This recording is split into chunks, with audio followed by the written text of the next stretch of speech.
It is 7:13. Apologize for the delay. We had some technical issues, but we will get the meeting started. Call to order and our flag salute. I pledge allegiance to the flag of the United States of America and to the republic for which it stands, one nation, under God, indivisible, with liberty and justice for all. Okay, roll call. All right, Ms. Fullenbacher. Here. Mr. Chandler. He's online. Here. Thank you. Ms. Compatello. Here. Mr. Hope. Here. Mr. Alverio. Here. Ms. Capella is absent, as is Mr. Mayor Perry. Here. Solicitor Corbel. Here. Engineer Keenan. Here. And myself, and we have a quorum. Great. Thank you. The consent agenda. So the council meeting minutes from May 23rd and the bill list from today, June 13th, were both on OneDrive. So need a motion to approve the June 13th, 2024 consent agenda pending bill list approval by the Borough President, Manager, and Treasurer. Ms. Bolenbacher, Second. Ms. Compatello, any questions or discussion? All in favor? Aye. Opposed? Okay, motion passes. Okay. At this time, citizens may address the Crafton Borough Council on any issue appearing on today's agenda. Only residents and taxpayers of the Borough of Crafton will be permitted to address the council. Comments on non-agenda items will be taken at the end of tonight's meeting. Speakers will be permitted to speak for a maximum of 3 minutes. Groups of people will be required to designate a spokesperson to represent them before council who may speak for a maximum of 5 minutes. Council has the option to respond or not at the end of the address. Please state your name and physical address for the record. So we have one person, she's not here though. She is. She's back there. Oh, I can't see. Okay, I'm sorry. Jane Boland, you may come up. I can't see you. It's a non-agenda. Oh, it's a non-agenda Oh, item. Okay, good. Okay, we'll talk. All right. If anybody online would like to raise their hand, they may also do so. Okay. Hearing none, we'll start. President's report. Everything I have is covered in the agenda today. Mayor's report. I have nothing to add today. Thank you. Solicitor's report. Yes, there was an executive session prior to the meeting, and there will be an executive session following the meeting tonight to discuss litigation and real estate matters. That's the end of my report. Great. Engineer's report. Oh, Mr. Keenan, yeah. All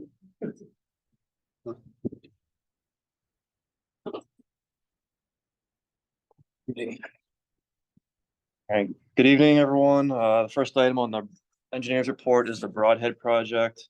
The bid schedule that we had received and we were going by had us going out the bid last Thursday, but after reviewing some documents and the absence of some easement information, we decided to hold off until those documents were brought to us and we can review them.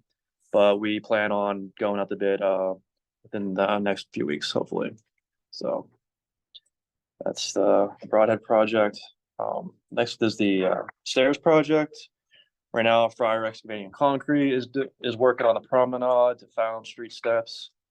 Just going out there today, they had poured up from promenade down to where a resident ties in with the stairs, and they got to finish off the bottom portion. But I think they're looking to wrap up that section next week. Then they'll move on to the Crafton Clearview section stairs. I'm sorry, Crafton the Walnut. Next is the road paving program. We did receive some bids. The lowest bidder for the paving contract was A. Felino Construction. Their base bid price was $285, $180, 92 cents, with the add alternate for the guide rail replacement being at $15,327, 61 cents. Combined, that comes to $300,000, 508, 53 cents. And which brings us under the total budget for the paving for this year, which was at $325,000.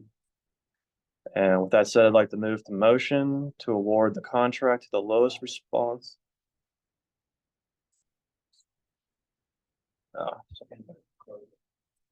I have pictures of the guide rail if you'd like to look at them. Yeah, I was thinking, I was gonna put the list of streets on. But we can, You'll have to look at the guide rail. We can do that. and I can walk and all of this.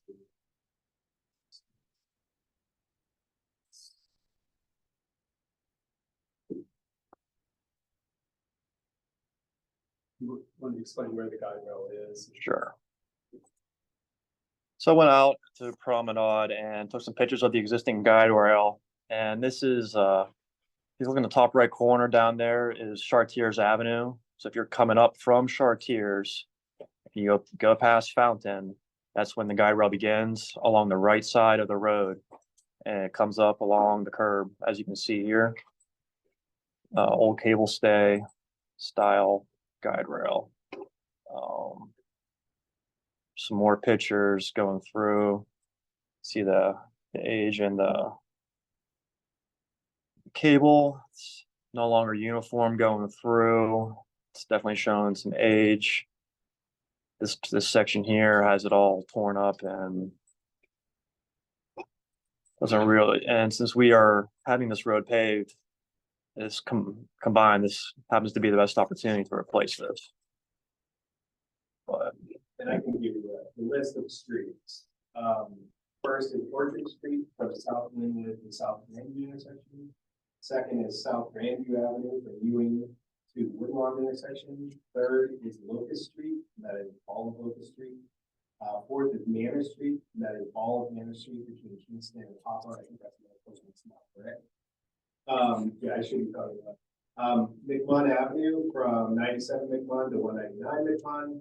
Promenade Street from Chartiers to High Street intersection, all of Middle Street, and then South Linwood Avenue from Promenade to Woodlawn intersection. That's the list of streets.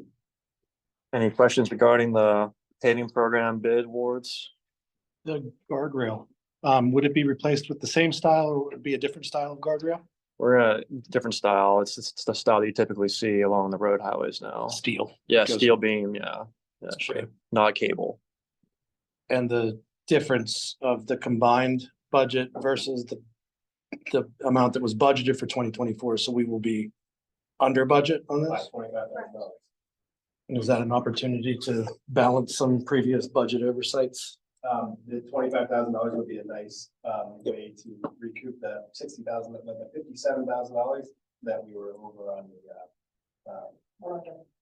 Yeah.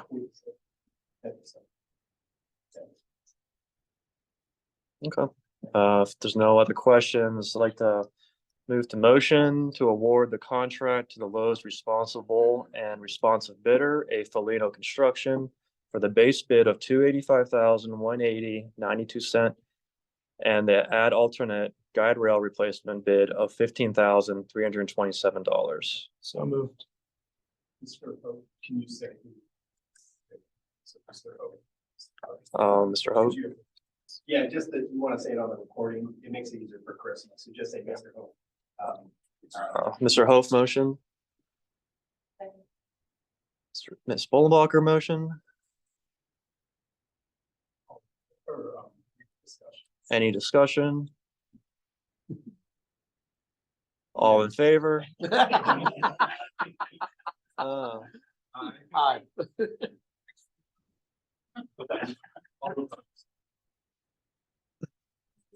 All right, okay, moving on to the next item. Pool bathhouse. Pool bathhouse is, as we all know, is open full-time now. There is still some minor items that need touched up. The lockers, they came this afternoon, they were delivered. So those need to be assembled and put in place. Sound system, we are in need of a new mixer, but we plan on recycling the one from the community center as a temporary option, if not permanent, to help mediate that problem.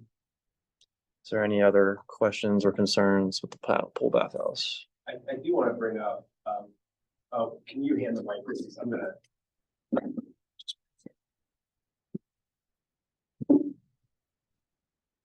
We are having one more than minor issue, which is the floor has been an issue at the pool.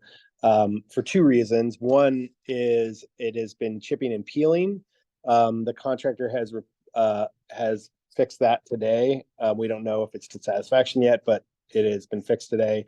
The other issue was, unfortunately, as a group, we made poor judgments and went with a lighter grit than we should have on the floor, and it's slippery. And we need to add to the traction, and we're going to be working on that very shortly. So we might actually have to close the pool for a few days.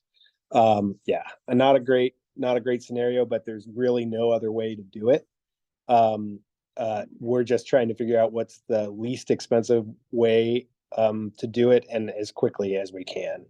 We're looking at options. Larry's been very active in making sure that we have as many options. We've worked with we got the old contractor out to at least fix some of the issues that were their fault.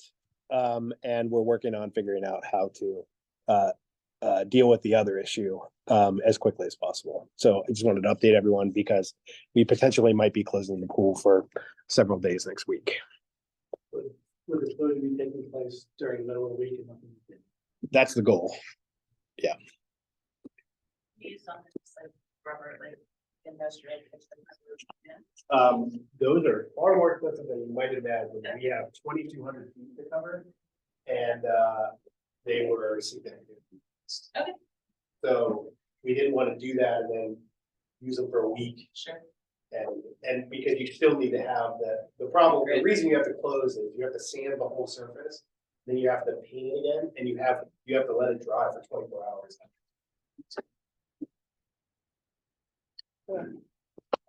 No other questions regarding the pool. Move on to the next item, which is the PA American water main replacement schedule restoration update. Again, PA American Water has come to the borough and do some water main replacement work. The streets that are affected by that were Union Avenue, Parkview Street, Sterrett, and Crafton Boulevard. At the end of May, I met out in the field with the contractor and the paving contractor to restore this work. Went over with them the extents of the utilities and where the paving is to take place. But the paving itself, restoration has not been taking place just yet, but will in the next few weeks. Moving on to the C20 work, Gateway is completing the design of the separation portions of the project for the application to Alcoasand by the end of June. Again, these are the large projects that we are proposing, Duncan Avenue and Linden and Steuben. We are looking to get those at 90% before we submit those to Alcoasand.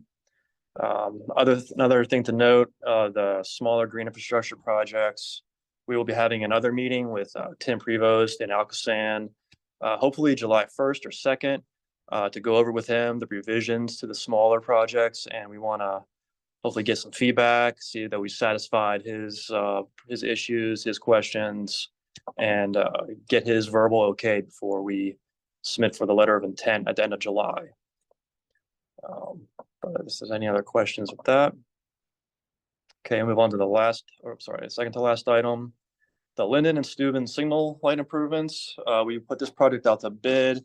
The bids received, the lowest and responsive bidder was Bruce Merrill's Electric Company. Their bid came in at $311,916. And a reminder, the borough received a GLG grant from PennDOT for $246,790.40. The grant has a required 20% match, which will be $65,125. Before I move to the motion, I'd like to just take a minute and read to everyone two sections from the grant agreement that was put together 2 years ago regarding the project and why it's happening. First is the description. The proposed project is intended to improve the safety and operational efficiency of the Steuben Street and Linden Avenue intersection within the borough of Crafton by replacing outdated and deteriorating signal equipment at the intersection. The proposed equipment will satisfy current standards and requirements in order to improve both vehicular and pedestrian safety and mobility. And those proposed improvements include installation of new traffic signal mast arms to replace the existing poles which are leading into the roadway, installation of new 12 vehicular signal heads with backplates and reflective tape, installation of LED countdown pedestrian signals and ADA compliant push buttons, installation of emergency vehicle preemption, installation of radar devices for vehicular detection, installation of power supply battery backup, and replacement of the existing traffic signal controller and cabinet. That said, I'm sorry, Jim, go ahead.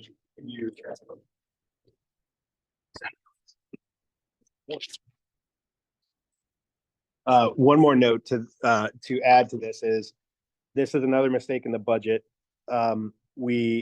We had assumed that this was 100% coverage, and we were incorrect. It's a 20% match. However, it is budgeted correctly in the bond sheet.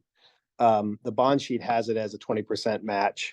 So it's been budgeted in the bond sheet. So the bond sheet is right, and that's where this money will come from. The $65,000 will come from the bond sheet, which is money that has to be spent. But we did not budget in the annual budget because of that oversight. So I just want to let everybody know that the money is not coming out of the general fund or the sewer fund or any regular fund. It's coming out of a set capital fund for work like this, but it was not budgeted in this year. That would be like some tax, right? To pull it out of this and stuff. That's correct. Yep.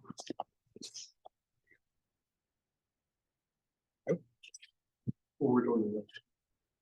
Oh, yeah. You can press that.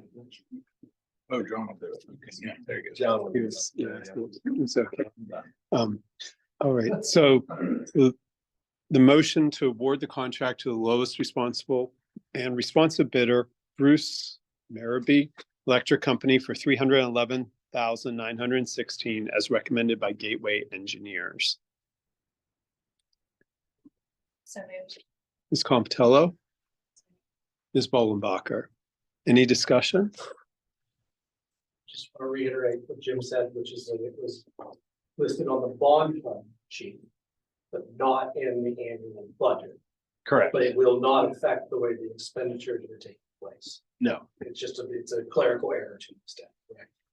to an extent. I mean, it's not in this year's budget, but the capital fund would have been spent anyway. So yes, it shouldn't So affect we anything. have money Yes, to use for this, and we don't have to pull it out of something else that we weren't expecting. to correct, pull it from. correct. We just didn't properly record it in the actual. In the 2024 budget, correct. Any other discussion? So for me, I didn't realize we would have to contribute 65,000, for me personally. And with that, this was not a high priority project. The grant was applied for, I think, several years ago. And I think we have a lot of other projects that we're looking at in the borough. So I'm not sure that this is the most important project to spend $65,000 on, especially given our budget and some other things. So I'm not in favor of going forward with this, even though we did get grant money. It's something that I don't feel like we need. Is an emergency issue right now for us. I feel that the money can be dedicated to some other things. Will the grant money be lost if we don't move forward? Yes. By June of next year, yes. And this is something we're gonna wanna do down the road anyway, correct? It will need to be, I mean, one of the poles is physically leaning right now, and they're all of the poles are outdated, meaning you can't get modern equipment to put on. We're not guaranteed to get the grant again. Not necessarily, no. This grant was through Representative Deasy, correct? It's a Green Light Go grant. I don't think they typically go that way. Yeah. Rick might know the answer to that. No, it's a PennDOT funded grant, so you apply, everybody applies individually. We have until June of next year to be. June of, yep. Now there's cost, now we've, good question. I don't know that I know the answer to that. I'd have to look it up. The other thing to consider is we've put this out to bid. If you put it out to bid again, you have to pay all the fees to get it to bid. So there are fees involved. I don't know if you have an idea of what that might have been, ballpark. 5,000. You gotta pay for the ad, the advertisement. Yeah. 4,000, somewhere in there. Plus you have no idea what, the bid's gonna come in at next year. And what we're really talking about What I'm hearing is potential safety issues with those poles. They don't have ADA, they don't have, they don't turn off when a ambulance comes by. Which now modern signals do. And yeah, they're definitely better signals and they definitely won't prove safety. I don't know to what level, I can't give you that answer, but But when I'm hearing about the poles, the one pole in me, I mean, how? Well, it's not, yeah. yeah, I mean, I wouldn't say that it's an absolute emergency, but it's gonna have to be done soon. At what point, I don't know. It could be 3 years, could be 5 years. I don't know. I don't have that. How long is the bid good for? Good question. Usually 60 days. 60. So even if there was a possibility to move this into 2025, the bid, we'd still have to rebid it. Is that correct? Yeah, if we're gonna wait that long. Was there any studies done about the number of pedestrian traffic that goes through there? I know that does go from the shopping center. Oh, it's over to massive. The pool house, but do we have any hard data that shows like how urgent this would be? I can tell you that's probably one of the busiest intersections in the borough. Just from people walking across that street, I would say if it's not the busiest, it's one of. Who owns the That's- tolls? Yeah, isn't it a state road? No, they don't do any traffic signals in boroughs. We own all the traffic signals. Then, pardon, I can't remember the proper procedure, to make an additional motion. Can that be done in any time? Well, there's been a motion a second, so it would have to be, there'd be a motion to table it, I suppose, but That was my. if you wanted to propose an amendment to the existing motion, you could ask the motioner and the seconder if they would agree with you. You have an amendment. That's probably I don't know where you're headed with it, so I So the don't know motion what. to table is an option. You could table it, yeah. I'd like to make it a motion to table it until we have more data. And that's not debatable. So if there's a second, we just go straight to a vote If there's a second on the table? on motion to table, yeah. Okay. I think before that, we should indicate what data we need. I would like to know, exactly how long the bid is good for. Can there be multiple bids? Yeah. Yeah, I'd also like to know more data regarding how busy that intersection is, how long we would have. You indicated a very busy intersection that it would need done sooner rather than later.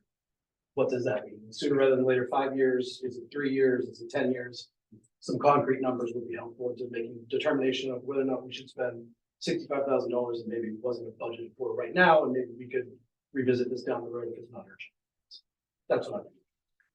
I'll just make one note. It's gonna be very difficult to easily get pedestrian numbers without research. I mean, we're not research that would cost money. We have to pay for a study. Sure. You'd have to pay. Absolutely take them where. Yeah.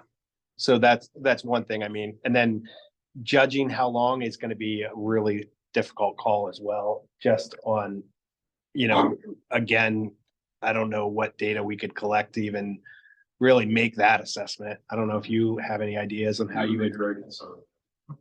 Yeah, We would say, soon to be. yeah, We're not gonna say, you got 10 years to have it fall down. yeah, right. So we're gonna say, hey, you got 2-3 years. Just. I mean, we can go look at it and bring back pictures of the lean and give you an idea of some of the stuff and give you an idea on the outdated equipment. But other than that, I don't know what data. I don't think the other data would be very easily accessible. Given that we couldn't, Well, we're not motion to table. I mean, We're still waiting for a second. I mean, in that case, That's right. Discussion. I have to give a reason for taking, correct? No, you do not. Well, then I'll just, in lieu of what we just talked about too, I'd like to leave the motion to table it, considering this was something brought up and I'd like more time for everyone to consider. So Mike has made a motion to table. Is there any second for that? Let me ask questions. No debate. Oh, no debate. I mean, what's the question? Does that mean we could have it on the table at the next council meeting? Yes. Then I'm fine with tabling to the next. I'll second. So Aaron seconds it. And then you need to vote. Then we vote or have a discussion. Oh, No discussion. no discussion. now. That was a Okay. parliamentary inquiry. So, so we have a motion to actually table the motion to award the contract to the lowest bidder and responsive bidder for 311,916 as recommended by Gateway Engineers. All in favor? Okay, I think, how many did, maybe we should just raise our hand. All in favor? Okay, Colton, Colton, Aye. okay. Opposed? Okay, so that's 5, so it is tabled. now we can discuss. Yeah, I mean, if you have Yeah. some other comment about it, sure, I'll let you. Sure. It sounds like what we'd like for the next meeting is to have some photos. Perhaps revisit, if it's possible, revisit the poll and get, an assessment of what it looks like. But I know that no formal study is gonna be done in that amount of time. But it will allow our council members to go visit and take a look as well and get some photos that we could present at the next council meeting and some time for us all to kind of consider the implications of this and is there anything else we'd like to have prepared for the next council meeting? I think the rendering of at least what it would look like or something. My understanding of this, and I don't know why, from what I always understood is this was 250,000 that we were granted that would be a complete wash. Is what I understood it to be, that there would be no council match or additional money into it. And we delayed it on purpose because we were looking at some different things happening in that area. And then we decided, let's go forward with it. But to put in 65,000, then I think we need to look at what else in the borough is a bigger priority. We've got some other things going on. My concern is though, if we lose the grant money and the bid and we have to do this 3 years from now, we might be paying the entire thing out of pocket, which is significantly more than the 65 that we had actually already planned on spending in the first place. We just didn't put it in the budget. Well, if the pole fell down, it might just be replacing the pole. I don't know if there will ever be where we'll be required to redo all of that, because there's other lights that. Well, the throughout borough. ADA accessibility, I mean, those features are missing. It is not a good intersection. It does not have the proper safety equipment and for one of the- pedestrians. And another thing that's noted, I don't know if it was in the list that we just read, the list that Larry gave me and he read. But one of the other issues is that one of the crosswalks as part of that intersection is not incorporated into the sign, into the signalization. So there's no signal for that crosswalk. It just is completely on its own. But there will be when we replace it. This is the crosswalk that goes to the park. From the shopping plaza to the park, to the pool, where we have all of our summer activities and people gathering for the 4th of July festival and using a crosswalk that is not really accommodating. And then, so to underline something that you pointed out is that the light is not responsive to the emergency vehicles, which is a very dangerous situation for one of our most, traveled intersections. And so, at the end of the day, I would suggest that this council consider the public safety factors as well as the bonus. We said we can make a motion on the meeting's agenda. And the bid will still be active Oh, yeah. at that time. Yeah. We won't have And I expired can it. We'll get the details for all this. This was a surprise when it came up in the infrastructure committee. It was a bit of a surprise to all of us, but I think it's really nice to know that this was properly accounted for in the bond. We have the money. It just was an oversight in thinking that we needed to pay the match. That we had forgotten about that detail. Finance committee meets before next meeting, so we'll be able to take a closer look at the budget and the bond sheet and kind of have a better high level view of kind of how this would affect everything. Pass. That's Not that early. One more. I'm okay.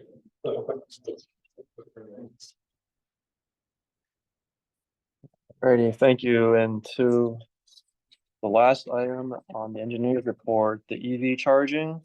Again, this is a project that is being backed by Duquesne Lights Electrify Allegheny program. As discussed at the infrastructure meeting, all the recommended locations that were provided by Duquesne Light in their report. I'd like to go over with everybody the 3 locations that we are thinking about selecting.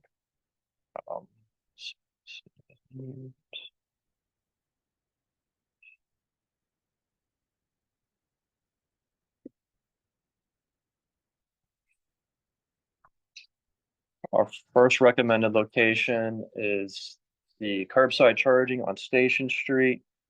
Here we have six spaces on Station Street that will be devoted to charging stations. Second location is the Crafton Elementary School parking lot, the option A that they provided, which is only 2 spaces. And then the third location being Crafton Park, which will utilize some existing spaces in the parking area there. There's 1 charging station for 2 spaces.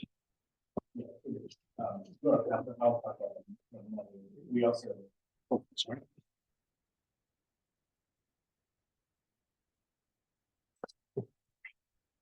I feel like we're on a fire brigade. So a couple other things, our recommendations amount to $77,000 or $78,000. We have a grant for Crafton Streetscape with EV chargers for $120,000. That grant has no match. That is a 100% grant. I have contacted our contacts at the state on this issue, and they said that if we would like to switch it to, this was initially designed for just the streetscaping on Crafton Boulevard and the EV chargers in the school parking lot. So those will be covered. That's not an issue. For us to get the school, the parking lot on Station Street and to get the park, we have to get that scope changed on that grant. But it does seem like it's pretty favorable that we would be able to do that. So if we were able to do that, we would have to figure out what to spend the other $40,000 of this grant on as well. We could do more streetscaping or planting on Crafton Boulevard. I think there are some places that we could add it there. That couldn't go towards the match on the lights, would it? No, because it was already spent. And that's why, and actually that's what it was originally applied for. Right. But yeah, what's that? What was already spent? The lights. So that was the idea. They wanted to, part of it was to do more lights or do the lights on the part that was already done. Oh, we're talking different lights. I'm talking about that 65,000. Oh, sorry. Yes. I mean, we could ask. I don't, there is some rules about matches though. I'm not sure if it can be a state match, right? Another state match. I don't. Can we look into it? Yeah. What happens is they'll say no. Yeah, that's Yeah. true. I can see if they can do it. Yeah. I'll call them back. Yeah. I will ask. Okay. Are there any other questions about the locations? Do you want to see the other locations that have been suggested by them and why we didn't go with those? Or do you have any other questions about the other issues? Will you just describe what the next steps are? Sure. If right now we're meeting with Duquesne Light tomorrow.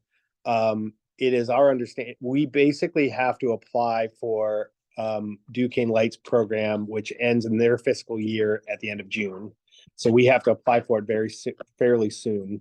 I wanted to bring this to you now because I would hope to get approval at the next meeting if possible. And so that we would need to have approval at the next meeting to move forward with at least having Duquesne Light start the process. We don't have to commit to it yet. We have a few months to commit to it after we start the process. And at the same time, we'll send in the scope letter if council approves us doing it. I'll send in the letter, change the scope. And then as soon as we get that information back, if we can change the scope, then we can move forward and commit to the project. So the two things that have to happen right now are, if we want to move forward, council has to give us approval on the projects. And then we will change, well, three things. We'll change the scope, and then we have to talk to Duquesne Light. And is there a minimum number that we have to go with? No. So each one of these project locations in and of itself either goes through the Duquesne Light's Make Ready program. If you go to the charging on Station Street, that first one, you'll see that the actual total cost of that project is $79,000. But Duquesne Light is covering $48,000 of it with their Make Ready portion. So our total is only $31,000. So part of that we can pay with the grant fund for the $31,000, but the $48,000 is being covered by an internal program with Duquesne Light, where they put in all the kind of behind the scenes infrastructure, like the wiring that goes to the system itself, the transformer on the pole, and that kind of work. So. And can you describe the long-term effect of this? These are put in our borough vehicles could use them, and over time, if we were to get new vehicles that worked with this system, we could reduce our fuel costs. We'd also be making these available to residents to use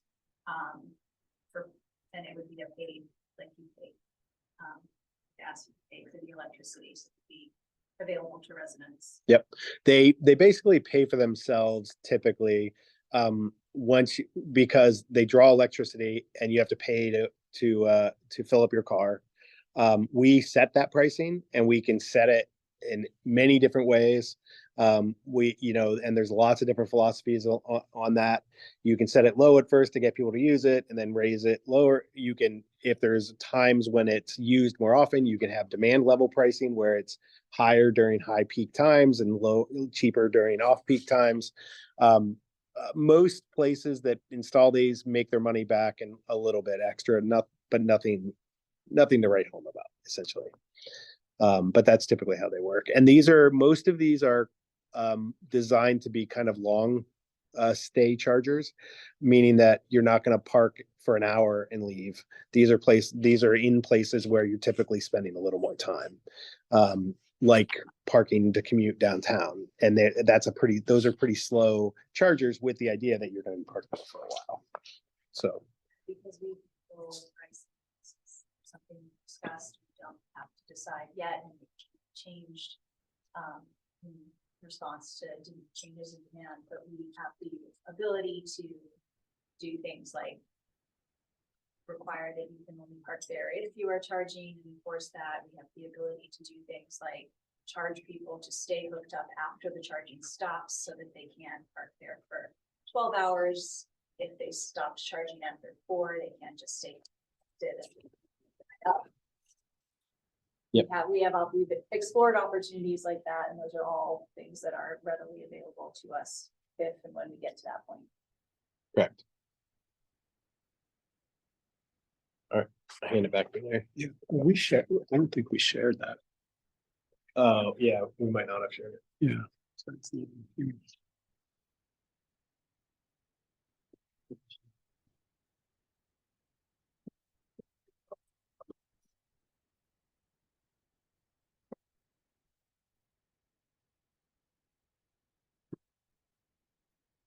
Click the middle button, don't click the side.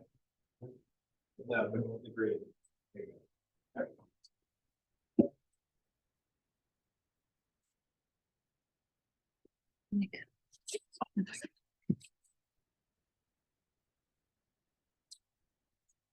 All right.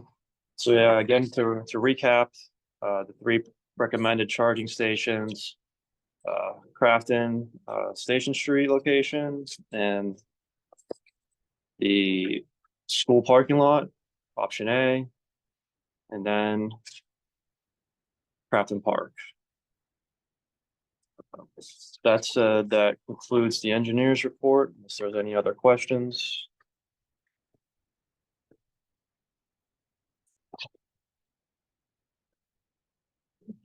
Thank you, Larry. Managers report. Okay, thank you. First thing on the manager's report, the waste collection RFP was sent out on Monday of this week. There were some edits and then we sent it out again on Tuesday. But the bid documents went out this week and will be advertised on Sunday. Then they will be advertised again 2 weeks before the responses are due on Friday, July 19th at 12 p.m. They've been sent to 5 different providers, and as well as they're going to be advertised as well. So any questions about that? Okay.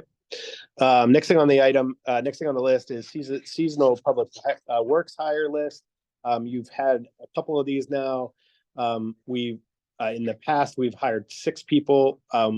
One of them never showed up, so we're down to 5 people. This list has 2 people on it.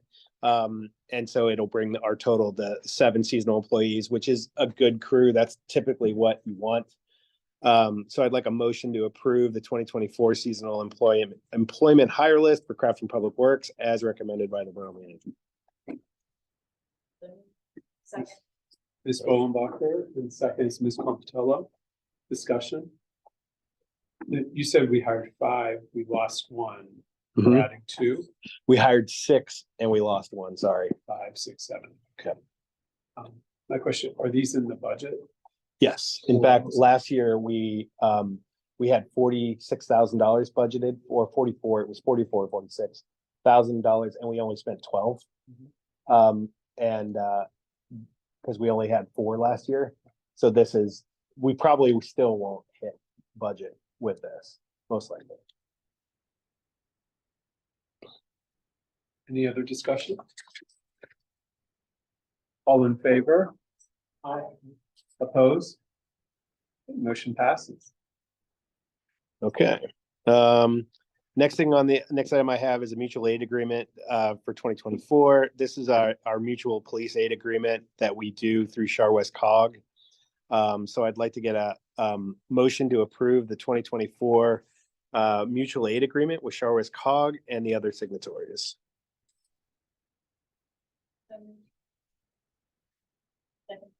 Okay, Ms. Compitello, Ms. Bolenbacher seconds. Discussion. The members of Char West Cog. So that is assuming they all pass it as well. I don't know the list off the top of my head, but I have it here. The only question I have is what's on the OneDrive is talking about Pittsburgh Technical College. yeah, I don't know. Right. Yeah, but I don't know what that is in relation to in that this is the document that we get from Char West Cog. I'd have to ask the chief. I'm not. If it says that, well, you said they just closed, but I would say that we probably provide mutual aid. Yeah. To that. They have campus security, includes, Right. I'm guessing there.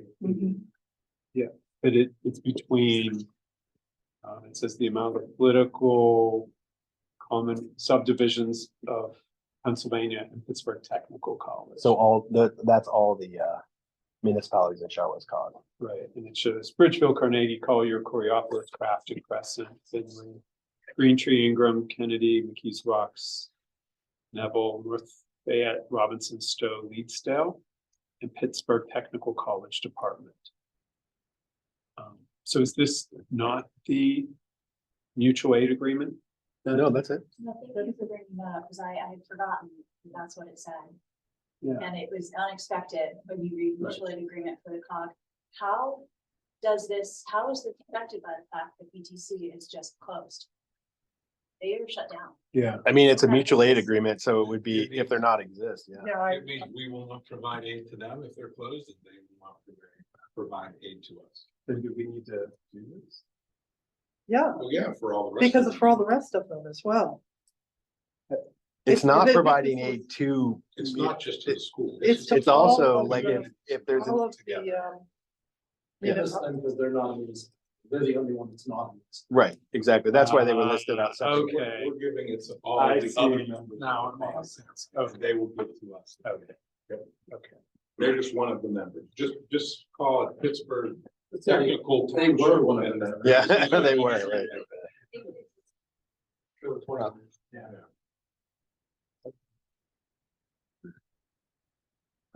So we had.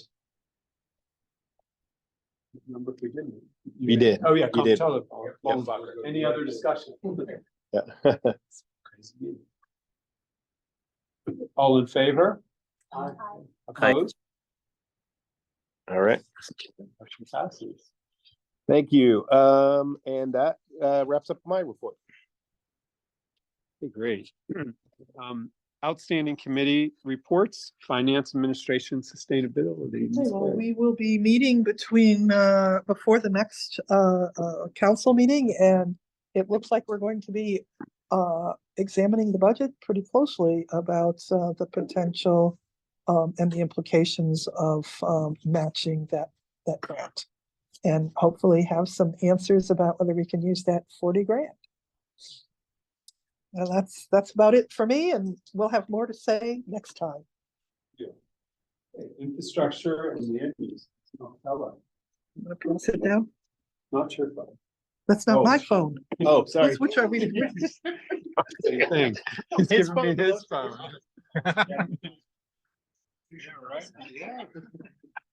Don't touch those. Put your other phones away, not on the wrong.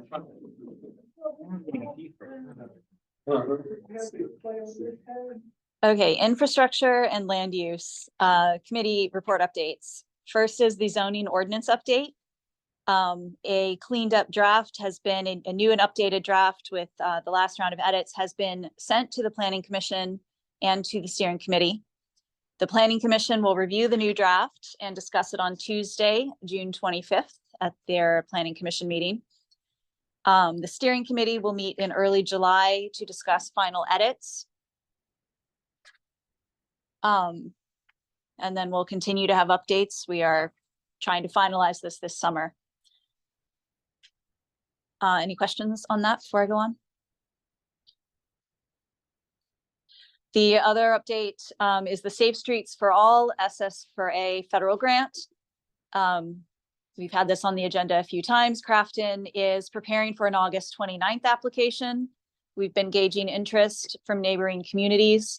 Thornburg, Carnegie, and Ingram have all expressed interest. Borough manager has been reaching out also to Roslyn Farms. He went to the Roslyn Farms Council meeting on Monday. The next step is to draft an intergovernmental cooperation agreement. This is a federal grant that if these series of communities all decide to pursue together, we are working through what there is a match that we would have to participate in. We'd have to have a 20% match. So we're working through what each municipality's contribution would be, as well as what each community would, how many people each municipality would have on a steering committee, just details like that would kind of solidify in an intergovernmental cooperation agreement the cooperation between each of those municipalities. So that is ongoing. Borough manager has been working on that and preparing for that August 29th application. And that is federal funding for communities to do safe street studies. There's additional funding also for demonstration activities, which are temporary street redesigns, things like paint, or they could be street safety, they could be pedestrian or bike safety. There are a number of different things that are included. There's also implementation funding, but we can't apply for any of that until we first do the action plan. So we are at the stage of preparing for the August 29th application for an action plan.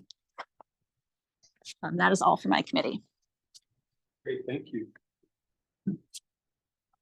All right, planning commission, Mr. Radilla is not here, so Bryce can use. Yep, I can do that. The plan commission met on May 28th and discussed the new zoning ordinance. Eric Valchef was appointed commission chair and Rhiannon Howler was appointed commission vice chair. And as we mentioned earlier, they'll be meeting on Tuesday, June 25th, to look at the newly updated zoning draft. That's it. Commission and Recreation, Ms. Bollenbacher.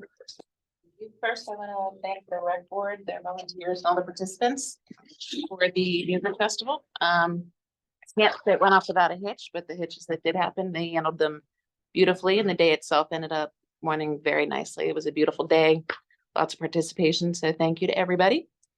Our next upcoming event, of course, is Independence Day, Thursday, July 4th. You can start the day off at the annual Firecracker 5K that morning. It kicks off at 8 a.m. in the park. It's not timed, it's not chipped, you won't get a t-shirt, but it is in memorial of Thomas J. Witt. So if anybody, when you do the run, it starts at 8 and there'll be signage around so you know what route to take. So join if you like. The actual celebration starts at 4 p.m. Some of the things are, I guess, the lineup for the day. We have Smoke and Mirrors as the band. They'll be playing from 6:30 up until fireworks time. We will have a petting zoo from 4 to 6, a balloon artist from 4 to 6. We'll have face painting from 5 to 7. And then all day long, we'll have the inflatable obstacle course, as well as the inflatable basketball hoop and spin art. Also, aside from that, of course, mini golf will be open all day, as will the pool. We have lots of food and drink vendors coming through. We've got pizza, crepes, barbecue, shaved ice, beer, bubble tea, lemonade, and a couple nonprofit vendors. So come ready to spend.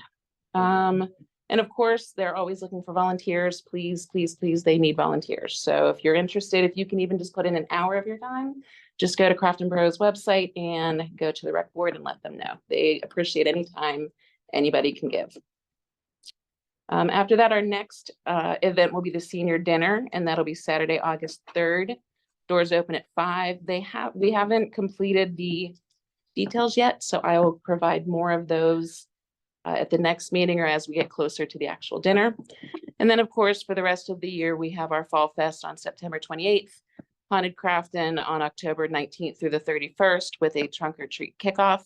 Celebration of Lights will be Saturday, December 7th. Christmas House Tour will be Sunday, December 15th.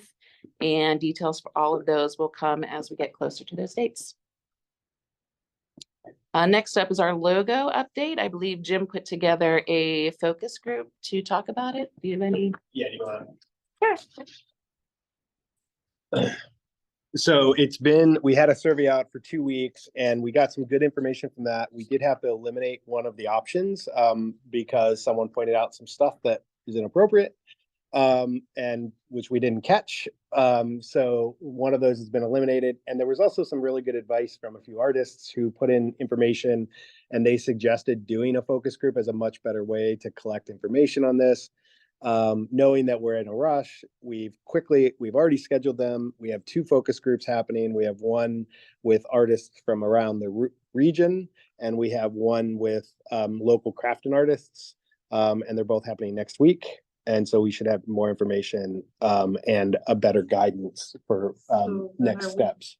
In those focus groups, are we then just gonna show the 2 that are left? No, we're going to show one of the last ones that was available too and get their opinions on them. And then if they want to see any of the other ones, we might bring those up as well, just to give some options. But we're going to be moving as quickly as possible. And Mike is going to help with those since he does similar things for his projects. So I reached out to him when we got back the survey results and they weren't exactly what we wanted and didn't have a clear winner. They were pretty much all over the board. So we wanted to take some next steps to quickly kind of narrow down onto a good option. So there you go. Oh, sorry, that's okay. I do want to go back to 4th of July really quickly. I forgot to mention that they are still accepting nonprofit vendors as well as food vendors up through the 26th of June. So if anybody's interested, again, you can go to the website. Forgot to mention that. The newsletter, we are still collecting the articles. We are still scheduled for it to go out in August. So we're asking that the content is due. All the articles are back to Carissima by June 17th. Unless anybody has any questions, that's it for my report.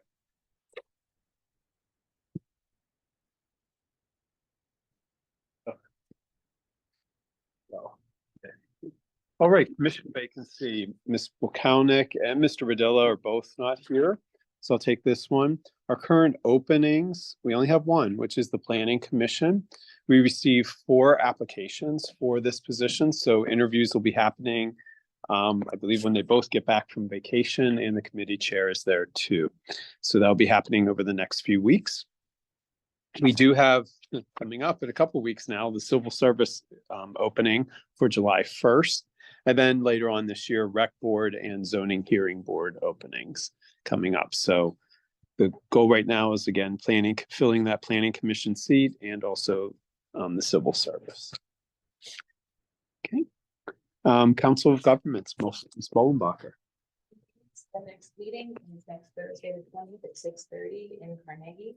It is the final meeting prior to summer break. So if anybody would like to join me, I always like to take a friend. Where is this one again? It's in Carnegie, it's at the COG, and it is baseball themed. They like to theme their dinner every year. Last year, I believe, was the Wild Wild West.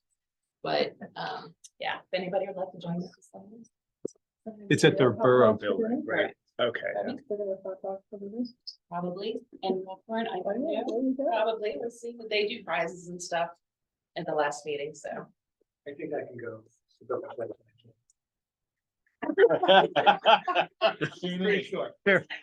We'll check your calendar for you. Yeah. Everybody's touched your phone. You see all the messages. All right. Thank you, everyone. Community announcements. Our next council meeting is Thursday, June 27th at 7 p.m. The photo contest, as a reminder, they're due July 1st. The winner will have their photo printed in large format and hung in the Borough building or the community center. You can find details on craftonborough.com. Pool passes are still available and you can find those online. And 4th of July, as Ms. Bollenbacher had talked about, 4 to 10 p.m. Fireworks will begin at dusk. And then the 5K is also there. Okay, does anybody have any additional items? Announcements? Okay. Public comments. At this time, citizens may address the Crafton Borough Council on any issue. Only residents and taxpayers of the Borough of Crafton will be permitted to address council. Speakers will be permitted to speak for a maximum of 3 minutes. Groups of people will be required to designate a spokesperson to represent them before the council, who may speak for a maximum of 5 minutes. Council has the option to respond or not at the end of the address. Please state your name and physical address for the record. So we have Jane, Ms. Bowman. Yeah. My question was. Oh, no, you have to. My question was addressed within Rob. Oh, it was. Oh, okay. Thank you very Okay, thank you. Sure. All right. Anybody else? Raise your hand. Jane? You have to come. Yeah. Okay. You can stand back and hold it. Yeah, or back there. Yeah, it's weird to like stand like right here. James Mangan, 96 Starrett Street. So basically, you guys put in the speed monitoring thing by my street. It's fantastic. I will say the first 2 nights, the kids had like a racing contest. So anything between like 7 and 10 miles an hour, disregard those. Yeah, they were running. So running, scooters, bikes, everything backwards. So yeah, I will say, so as nice as that is, I will say that since Pittsburgh is now paving Poplar, I would recommend putting in or thinking about what are we doing about the people who still run the stop sign. A truck today hit the stop sign, backing up, knocked it over. I think they bent it back, but I'm not sure how much life is going to be in it. Those trucks have been cutting through Crafton too, like dropping tar. And my road says no trucks over 5 tons, and they've been running all day. So I don't know if you guys can like struck a deal with Pittsburgh, but just be aware of that. With regards to running the stop sign, that still happens. So even though, and I'm like watching it, so even though they might be going 23 miles an hour, 21, it's a consistent through. So people are still running it. A classy cab ran it, and I was like standing there, and I just kind of pointed back at like the stop sign. He did stop, flicked me off, and then kept on driving. But I'm happy that he stopped. Exactly. So people are still like running the stop sign. So even though there is like a number, and I, see people slowing down, but the people who run it still run it. And that's either A, they don't see it, or they don't care to see it. So just one more thing to consider about how to kind of make that street safer. Once again, tons of, like kids play there. It's a nice, like neighborhood to bike around, scooter around and have races too. So that's all. We'll wait till, yeah. Okay, does anybody else? Great.